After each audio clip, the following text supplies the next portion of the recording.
Ketika Habib Rizik Syihab melambungkan dirinya di atas langit Indonesia.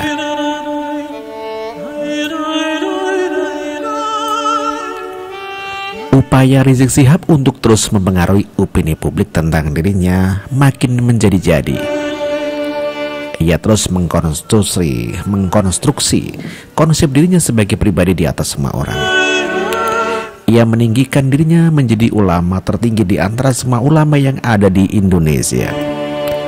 Mempersonifikasikan dirinya sebagai simbol seluruh ulama. Apa saja yang dilakukannya, dia anggap identik dengan tindakan seluruh ulama. Atas dasar pandangan itu, Rizik menilai dirinya tidak sekedar pribadi, tapi identik dengan lembaga. Ia bahkan menyetarakan dirinya dengan negara Republik Indonesia. Inilah yang membuatnya berani meminta rekonsiliasi dengan pemerintahan Jokowi kala. Bagi dia itulah yang pas. Pandangan diri seperti itu, ia lantas berpikir bahwa kasus-kasus yang membeli dirinya tidak layak ditangani polisi. Itu bukan levelnya. Bagi dia, kasusnya hanya bisa diselesaikan di tingkat negara yang diwakili oleh pemerintahan Presiden Jokowi Yusuf kala dalam bentuk rekonsiliasi. Bagi dia, hal tersebut mirip dengan penyelesaian masalah antar dua kepala negara yang sebelumnya konflik.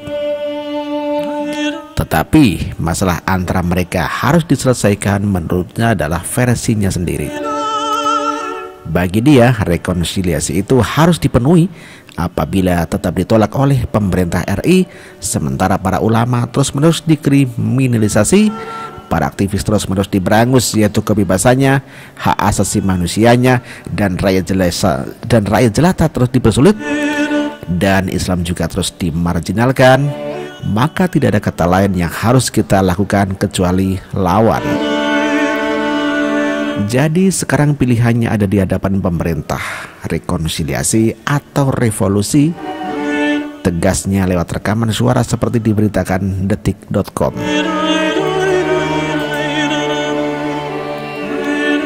Wah, serem sekali ya.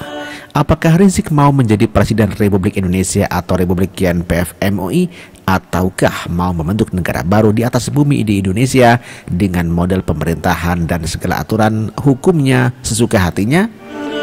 Sampai sekarang belum jelas. Penggagas dan para pendukung rekonsiliasi.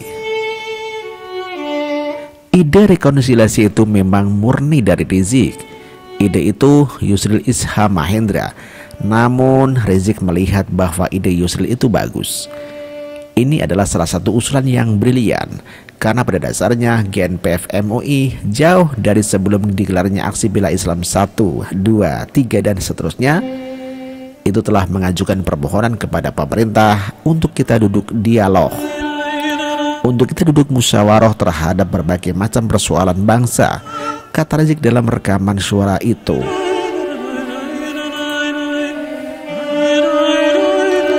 Dia sendiri mengaku sudah menyampaikan usul itu kepada pemerintahan Presiden Joko Widodo dan Wapres Yusuf kala, tetapi ditolak.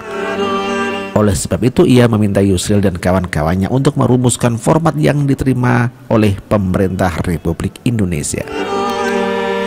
Ya, oleh karena itu ia meminta Yusril dan kawan-kawannya untuk memutuskan format yang dapat diterima oleh pemerintah RI. Tampaknya inilah yang dipersiapkan oleh rekan-rekannya yang sudah berganti menemuinya di tempat persembunyiannya di Arab. Di antara adalah Ketua Fraksi PKS di DPR adalah Jazuli Juwaini yang menemui Rizik bersama Sekretaris Fraksi PKS anggota Komisi 1 DPR Sukamta dan Ketua Majelis Syuro PKS Salim Jufri Al-Segaf. Wakil Ketua Umum PAN sekaligus Wakil Ketua Komisi 1 DPR Ahmad Hanafi Rais, serta mantan Ketua Umum PAN Amin Rais.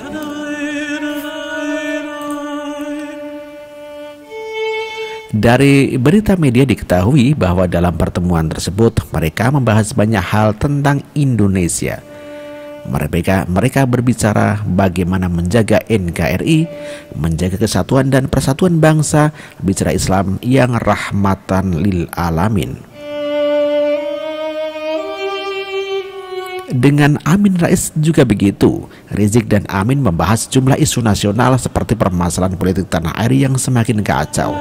Anggapan mereka tentang tindakan kriminalisasi dan intimidasi kepada ulama. Mereka juga membahas masalah kriminalisasi tokoh politik nasional, ujar penasihat hukum Rizik Syihab Sugito Atmo Prawiro kepada juru pewarta.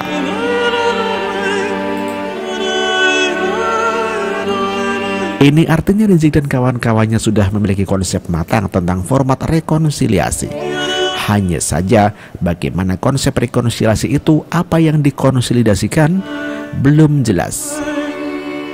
Rupanya konsep tersebut masih dibungkus rapat-rapat di hati masing-masing. Inilah yang dipertanyakan Wakil Presiden Yusuf Kala ketika dihubungi wartawan. JK bilang bisa saja ada rekonsiliasi walaupun kasus hukum harus tetap berjalan. Namun apa yang dimaksudkan Rizik dan rekonsiliasi? Ya, namun apa yang dimaksudkan Rizik dengan rekonsiliasi, detailnya bagaimana masih kabur. Ini perlu kajian, tegas JK kepada Jawa Pos.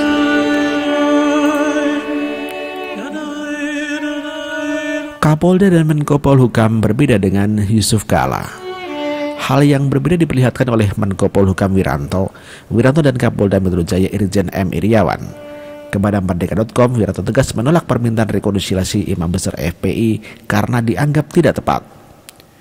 Kapolda Metro Jaya Irjen M. Iriawan juga begitu. Iriawan malahan mempertanyakan kapasitas Rizik sampai berani meminta rekonsiliasi. Bagi Iriawan, Rizik bukan merupakan perwakilan lembaga yang memiliki pengaruh di dalam sistem pemerintahan. Coba rekonsiliasi itu apa? Mana bisa rekonsiliasi dengan pemerintah? Siapa dia? Demikian tegas Iriawan di Polda Metro Jaya pada Rabu 21 Juni malam. Iriawan juga mempertanyakan cara rekonsiliasi yang diinginkan Rizik. Dia malah menyindir balik tersangka kasus cat mesum itu. Caranya bagaimana? Nggak bisalah, jadi jangan mengemaskan diri, sambungnya. Kendati Menko Polhukam dan Kapolda Metro Jaya menolak, Rizik tak peduli. Konstruksi konsep dirinya malahan dia ubah. Tidak lagi setara dengan pemerintah RI seperti dihayalkan sebelumnya. Belakangan ia malahan mengkonsepkan dirinya lebih tinggi. Dari sini Rizik kemudian membalik ide rekonsiliasi seolah-olah bukan dari pemerintahannya. Ya, bukan lagi dari permintaannya, tetapi permintaan pemerintah RI kepada dirinya. Buktinya, ia tidak lagi bicara respon pemerintah seperti sebelumnya. Rizik justru mulai mengkonstruksi pemerintah RI sebagai penista agama, penyebaran paham komunisme, marxisme, leninisme, dan liberalisme, serta paham sesat lainnya. Atas dasar itu, dengan membusungkan dada, Rizik memberikan syarat rekonsiliasi yang dimauinya.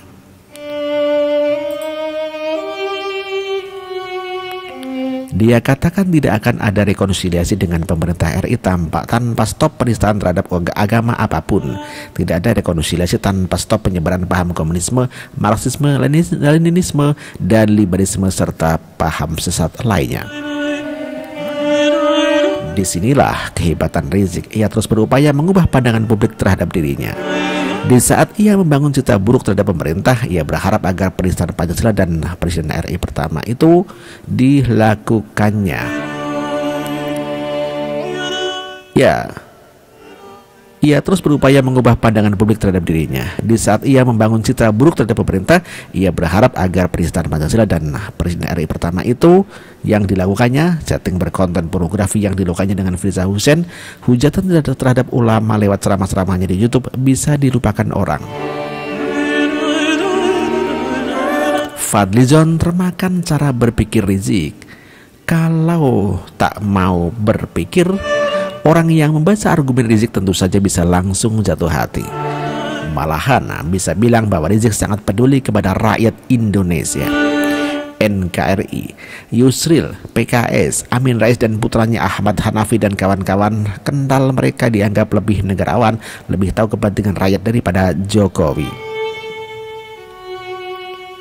Dengan topik pembicaraan mereka tentang berbagai hal, publik bahkan bisa bilang posisi Rizik lebih bernilai daripada lembaga DPR RI karena kepeduliannya terhadap Indonesia melebihi kebiasaan anggota DPR RI yang lebih banyak bikin ribut ketimbang membahas apa yang dibahas Rizik bersama kawan-kawannya.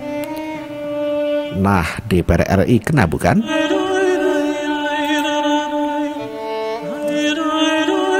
Wakil Ketua DPR RI Fadlizon adalah salah satu yang termakan cara berpikir itu. Bagi Fadli, kasus chat WhatsApp berkonten pornografi antara Rizik Syihab dengan Firza Hussein adalah hal sepele yang dibesar-besarkan. Fadli menduga bahwa diangkatnya kasus itu di permukaan tak lebih dari upaya menargetkan Rizik agar bisa dijebloskan ke penjara. Kok kasus seperti ini dianggap seperti kasus luar biasa, apalagi cuma chat yang berbeda yang berada di ruang privat, tidak di publik, kan seharusnya tidak begitu, kata Fadli di kantor DPP Perindo Menteng, Jakarta Pusat. Dari sini tampak bahwa Fadlizon sedang memberi penghargaan tertinggi kepada kepentingan syahwat Rizik ketimbang kepentingan moral dan hukum. Ia lupa atau pura-pura lupa bahwa pengumbaran nafsu birahi di ruang privat yang telah dipertontonkan kepada publik lewat media sama jorok dan buruknya kalau hal itu dilakukan oleh Rizik dan Firza di pinggir jalan yang dapat disaksikan oleh setiap orang yang lewat. Dan lebih, dia lupa lagi bahwa pembicaraan mereka di tempat persembunyian Rizik di Arab tidak bisa disetarakan dengan pembahasan masalah-masalah negara sebagaimana dilakukan oleh pemerintah atau DPR di dalam acara resmi.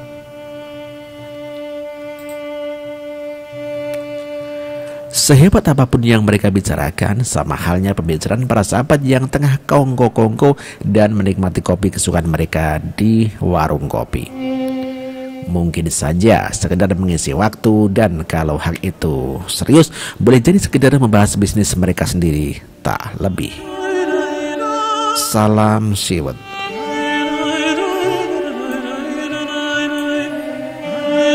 Ditulis oleh Yosafati Gulo, seorang warga negara Republik Indonesia yang terus berusaha belajar untuk bisa memaknai hidup dengan berbagai ide kepada publik. Terima kasih.